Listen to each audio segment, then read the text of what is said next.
আমের শহর চাঁপাইনবাবগঞ্জ জুড়ে এখন মুকুলের মৌ মৌ গন্ধ। বাগানগুলোতে ৭০ থেকে ৮০ ভাগ গাছে মুকুল এসেছে, যা পরিচর্যায় ব্যস্ত সময় পার করছেন বাগান মালিক ও চাষিরা। মুকুলে ক্ষতিকর পোকার আক্রমণ ঠেকাতে বালাইনাশক ব্যবহারের পরামর্শ দিচ্ছেন গবেষকরাও। আর আবহাওয়া অনুকূলে থাকলে এবারও আমের ভালো ফলনের আশা কৃষি বিভাগের।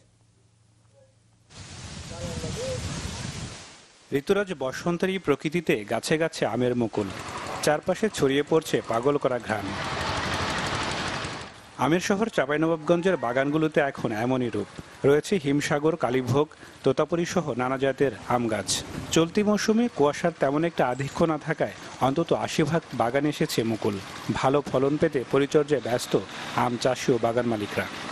হপার পোকা প্লাস মিজ পোকা বা উকুন পোকা এসব দমন করার জন্যই আর মুকুল ভালো রাখার জন্য আমরা এই স্প্রেটা করি। মুকুল আল্লাহর রহমতে ভালোই আছে এবং আর যেগুলো মুকুল আছে এগুলো মুকুল বড় হয়ে যাবে এবং যেগুলো আছে অল্প দিনের মধ্যে ফুটে যাবে।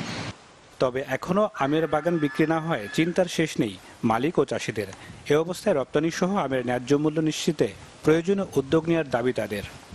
বিগত বছরের মাত্রার অতিরিক্ত দরপতনের কারণে এবার বাজারে আম বেচা বিক্রি নেই।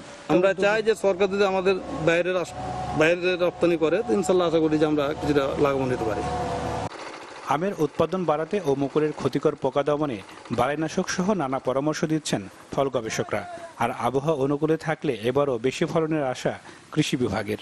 ইমিডাক্লোপিড গ্রুপের কীটনাশক প্রতি লিটার পানিতে 0.5 মিলি হারে এবং ম্যানকোজেব গ্রুপের ছত্রাকনাশক প্রতি লিটার পানিতে 2 গ্রাম হারে গাছের মুকুল থেকে পাতা এবং গোড়া সবগুলো ভালোভাবে স্প্রে করব।